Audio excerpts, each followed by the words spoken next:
നിങ്ങളെല്ലാവരും കണ്ടിട്ടുണ്ടായിരിക്കും, ഇല്ലെന്ന് പറയുന്നില്ല. എങ്കിലും വാഗേശ്വരി ക്യാമറകൾ, വാഗേശ്വരിയുടെ ക്യാമറയാണ് ശരിക്കും കൈകൊണ്ട് ഉണ്ടാക്കിയ നമ്മുടെ തേക്കിന്റെ തടി, അതുപോലെ തന്നെ ഫീൽഡ് ക്യാമറയാണ്. തേക്കിന്റെ തടിയാണ് ഇത് ഉണ്ടാക്കിയത്. ബ്രാസിന്റെയാണ് ഇതിന്റെ മെറ്റൽസ് എല്ലാം ബ്രാസിന്റെയാണ് വന്നിരിക്കുന്നത്. അതുപോലെ തന്നെ ഇതിന്റെ സ്ക്രൂസും എല്ലാം മെറ്റൽ ബ്രാസർ ഉണ്ടാക്കിയെടുത്ത സ്ക്രൂസാണ് ഇതിനകത്ത് ഉപയോഗിച്ചിരിക്കുന്നത്. ലെൻസ് വന്നിട്ട് മെയ്ഡ് ഇൻ ജർമ്മനിയാണ് ഇതിന്റെ ലെൻസ്.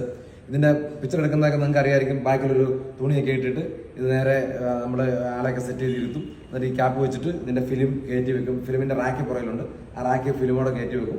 അതിനുശേഷം എല്ലാം ഓക്കെ റെഡി പറഞ്ഞിട്ട് ഈ ക്യാപ്പ് ഒന്ന് ഒരു 6 സെക്കൻഡ് 7 സെക്കൻഡ് കൊണ്ട് അപ്രോക്സിമേറ്റ് ഞാൻ പറയാം, എനിക്ക് വിചാരിക്കൊന്നുമില്ല. അപ്പോൾ 6-7 സെക്കൻഡ് കൊണ്ട് ഇത് ക്യാപ്ചർ ആകും. ആ സമയത്ത് ഇത് ക്ലോസ് ചെയ്യും. അതിനുശേഷം നമ്മൾ അതുപോലെ തന്നെ തുണി ഇട്ടുകൊണ്ട് തന്നെ ഇതിനകത്തെ ബാക്കിലത്തെ ഒരു ലീഫുണ്ട്. ഈ ബാക്ക് ഇതാണ് ഇതിൻ്റെ ലീഫ് എന്ന് പറയുന്നത്. ഇത് തുറന്നിട്ട് ഇതിനകത്തുനിന്ന് ആ ഫ്രെയിം അങ്ങ് എടുക്കും. ആ ഫ്രെയിം എടുത്ത് ഇതിനകത്ത് വേറെ ഒന്നുമില്ല, വെറും പൊള്ള കേട്ടോ, വേറെ അത് വെല്ലോസാണ്. വെല്ലോസാണ് ഇവിടെയാണ് ഫോക്കസിങ് ഒക്കെ അഡ്ജസ്റ്റ് ചെയ്യുന്നത്. ഇതതിൻ്റെ ഫോക്കസിങ് അല്ലെങ്കിൽ ആ ഫ്രെയിം കമ്പോസ് ചെയ്യുന്നത് ഇതിലാണ്. ഓക്കെ, അപ്പോൾ ആദ്യം ഇതൊക്കെ വെച്ചിട്ട് ഫ്രെയിം കമ്പോസ് ചെയ്തതിന് ശേഷമാണ് നമ്മൾ ഇതിൻ്റെ ഫിലിം വെക്കുന്നത്.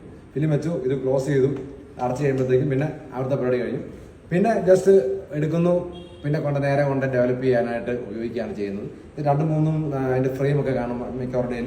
അപ്പോൾ ഓരോ ഗ്രൂപ്പിനും ഓരോ ഫ്രെയിമാണ് എടുക്കുന്നത്.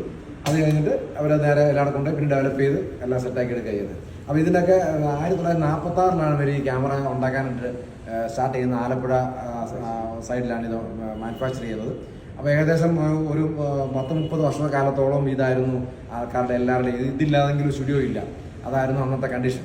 അപ്പം എല്ലാവർക്കും സ്റ്റോറിക്ക് അറിയായിരിക്കും. ഇങ്ങനെ ചുമ്മാ കണ്ടപ്പോൾ രസം തോന്നി ഇങ്ങനെ പറഞ്ഞെന്നുള്ളൂ. ഇത് വേണമെന്നുണ്ടെങ്കിൽ നമ്മുടെ കയ്യിൽ ക്യാമറ അവൈലബിൾ ആണ്. നിങ്ങൾക്ക് വേണമെന്നുണ്ടെങ്കിൽ ഇത് സെല് ചെയ്യാനൊക്കെ നമുക്ക് റെഡിയാക്കി തരാം. അന്നത്തെ കാലത്ത് 250 രൂപ തൊട്ട് ക്യാമറ ഉണ്ടായിരുന്നു. 78 വർഷം മുമ്പ് 250 രൂപയായിരുന്നു ക്യാമറ മേടിക്കാൻ ആൾക്കാർ ക്യൂ നിൽക്കുമായിരുന്നു. അഡ്വാൻസ് കൊടുത്തിട്ട് പോകും, അവിടെ കിട്ടത്തില്ല. 1 മാസം 2 മാസം കഴിയുമ്പോഴത്തേക്കും 1 മാസം ഏകദേശം ഒരു 50ഓളം ക്യാമറ അവർ ഉണ്ടാക്കി കൊടുക്കുന്നുണ്ടായിരുന്നു. അപ്പോൾ ഇതൊക്കെ നിങ്ങളുടെ അന്നത്തെ പണ്ടത്തെ സ്റ്റാൻഡും ഒക്കെ വെച്ചിട്ടുള്ള സെറ്റപ്പാണ്. അപ്പം നിങ്ങളൊന്ന് ജസ്റ്റ് പരിചയപ്പെടുത്താൻ വേണ്ടി പറയുന്നുള്ളൂ. ഒരു നൊസ്റ്റാൾജിയാണ്. ഇവിടെ കറക്കുമ്പോഴത്തേക്കും ഇത് മുന്നോട്ട് വരും. ഇതിൻ്റെ ഫ്രെയിം നമുക്ക് കമ്പോസ് ചെയ്യാം. ബാക്കിലോട്ട് വരുമ്പോൾ നമ്മൾ ഇപ്പോഴത്തെ സൂമിനും സൂം ഔട്ടുമാണ് ഈ സംഭവം നടക്കുന്നത്. ഇതാണ് വെല്ലോസ് ഇത്ര പേരെ ഇങ്ങനെ കറങ്ങി കഴിഞ്ഞാൽ വരും. അപ്പോൾ ഇതെല്ലാം ഫുൾ വർക്കിംഗ് ആണ്. ഇനി വേണം ഒരു ഫിലിമൊക്കെ ഇട്ട് കഴിഞ്ഞാൽ ഇപ്പോൾ പടം എടുക്കുകയും ചെയ്യാം. അപ്പം എല്ലാവർക്കും ഒരു നല്ലൊരു ഓൾഡ് ക്യാമറ പരിചയപ്പെടുത്തിക്കൊണ്ട് camera scan. Okay, thank U.